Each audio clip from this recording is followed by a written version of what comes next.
شروع اللہ کا نام لے کر جو بڑا مہربان نہایت رحم والا ہے۔ اے پیغمبر صلی اللہ علیہ وآلہ وسلم، لوگوں سے کہہ دو کہ میرے پاس وحی آئی ہے کہ جنوں کی ایک جماعت نے اس کتاب کو سنا تو کہنے لگے کہ ہم نے ایک عجیب قرآن سنا جو بھلائی کا رستہ بتاتا ہے، سو ہم اس پر ایمان لے آئے، اور ہم اپنے پروردگار کے ساتھ کسی کو شریک نہیں بنائیں گے، اور یہ کہ ہمارے پروردگار کی شان بہت بلند ہے، وہ نہ بیوی رکھتا ہے نہ اولاد، اور یہ کہ ہم میں سے کوئی بے وقوف اللہ کے بارے میں جھوٹ گھڑتا ہے، اور ہمارا یہ خیال تھا کہ انسان اور جن اللہ کی نسبت جھوٹ نہیں بولیں گے، اور یہ کہ بعض بنی آدم بعض جنات کی پناہ لیا کرتے تھے تو اس سے ان کی سرکشی اور بڑھ گئی تھی، اور یہ کہ ان کا بھی یہی اعتقاد تھا جس طرح تمہارا تھا کہ اللہ کسی کو نہیں زندہ کرے گا، اور یہ کہ ہم نے آسمان کو ٹٹولا تو اس کو مضبوط چوکیداروں اور انگاروں سے بھرا ہوا پایا، اور یہ کہ پہلے ہم وہاں بہت سے مقامات پر فرشتوں کی باتیں سننے کے لیے بیٹھا کرتے تھے، اب کوئی سننا چاہے تو اپنے لیے انگارہ تیار پاتا ہے، اور یہ کہ ہمیں معلوم نہیں کہ اس سے اہل زمین کے ساتھ برائی مقصود ہے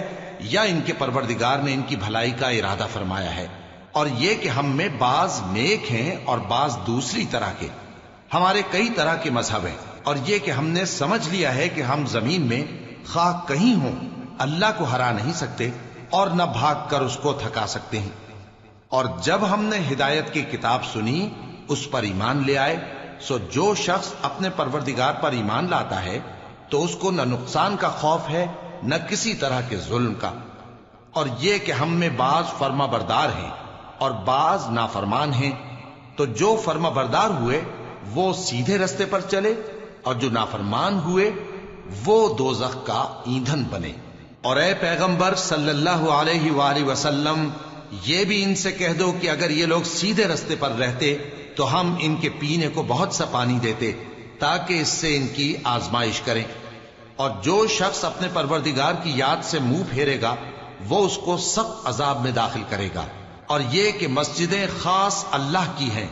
تو اللہ کے ساتھ کسی اور کی عبادت نہ کرو، اور جب اللہ کے بندے یعنی یہ پیغمبر صلی اللہ علیہ وآلہ وسلم اس کی عبادت کو کھڑے ہوئے تو کافر ان کے گرد ہجوم کر لینے کو تھے۔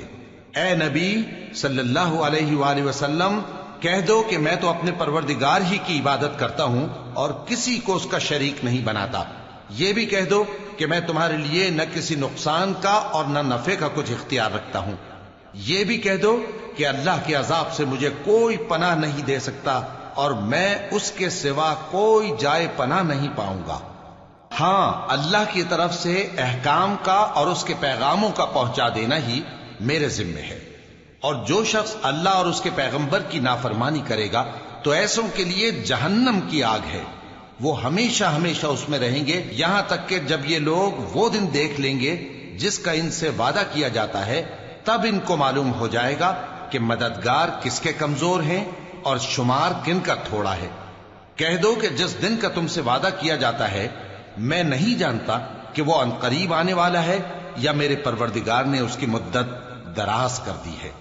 وہی غیب کا جاننے والا ہے، سو کسی پر اپنے غیب کو ظاہر نہیں کرتا، ہاں جس پیغمبر کو پسند فرمائے اور اس کو غیب کی باتیں بتا دے تو اس کے آگے اور پیچھے نگہبان مقرر کر دیتا ہے تاکہ معلوم فرمائے کہ انہوں نے اپنے پروردگار کے پیغام پہنچا دیے ہیں، اور یوں تو اس نے ان کی سب چیزوں کا ہر طرف سے احاطہ کر رکھا ہے اور ایک ایک چیز گن رکھی ہے۔